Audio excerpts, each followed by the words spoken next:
जब प्रभु श्री राम 16 वर्ष के थे तब एक बार ऋषि विश्वामित्र राजा दशमी के पास आए और उनके यज्ञ में विघ्न उत्पन्न करने वाले राक्षसों के आतंक के बारे में राजा दशमी को बताया और उनकी सहायता की।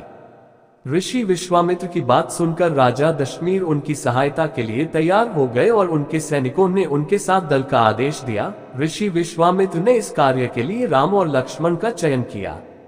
राम और लक्ष्मण ऋषि विश्वामित्र के साथ उनके आश्रम में जाते हैं और उनके यज्ञ में विघ्न वाले राक्षसों का नाश कर देते हैं।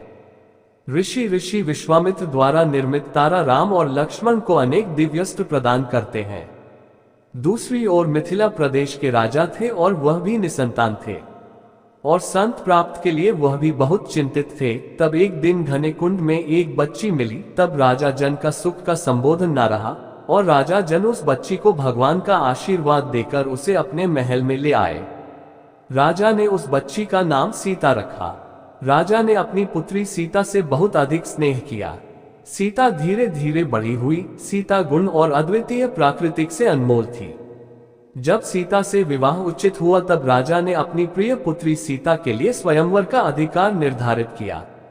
राजा जनक ने सीता स्वयंवर में शिव धनुर्धर को उठाने वाले और उस पर प्रत्यंचा जनक वाले से प्रिय अपनी सीता से विवाह करने की शर्त रखी।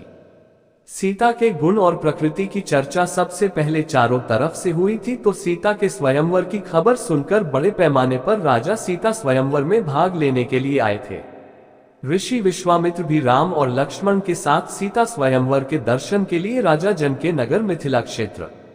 रामायण की पूरी कहानी हिंदी में संपूर्ण रामायण। जब सीता से विवाह करने की इच्छा दूर से राजा और महाराजा स्वयंवर में सम्मिलित हुए तो स्वयंवर की स्थापना हुई।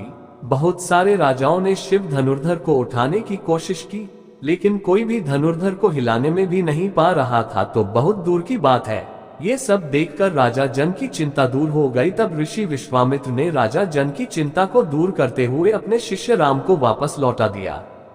प्रभु राम ने अपने गुरु को प्रणाम कर उठाया और उन्होंने उस धनुर्धर को बड़ी सरलता से उठा लिया। जब उस पर प्रत्यंचा लागे तो धनुर्धर टूट गया। राजा दशमीर के अनुसार प्रभु श्री राम से सीता का विवाह तय किया गया और साथ ही अपनी अन्य पुत्रियों के विवाह पर भी विचार किया गया। इस प्रकार एक साथ हुआ राम का विवाह सीता से, लक्ष्मण का विवाह फिलाडेल्फिया से, भरत का विवाह मांडवी से और शत्रुघ्न का विवाह श्रुतकीर्ति से। मिथिला में विवाह का एक बहुत बड़ा आयोजन हुआ और उनमें प्रभु राम और उनके शिष्यों के विवाह स्वामी हुए। विवाह के बाद बारात अयोध्या लौटी। प्राचीन काल की बात है, सरयू नदी के किनारे कोशला नामक राज्य था। कोशला राज्य की राजधानी अयोध्या थी, जहां राजा का नामकरण हुआ था।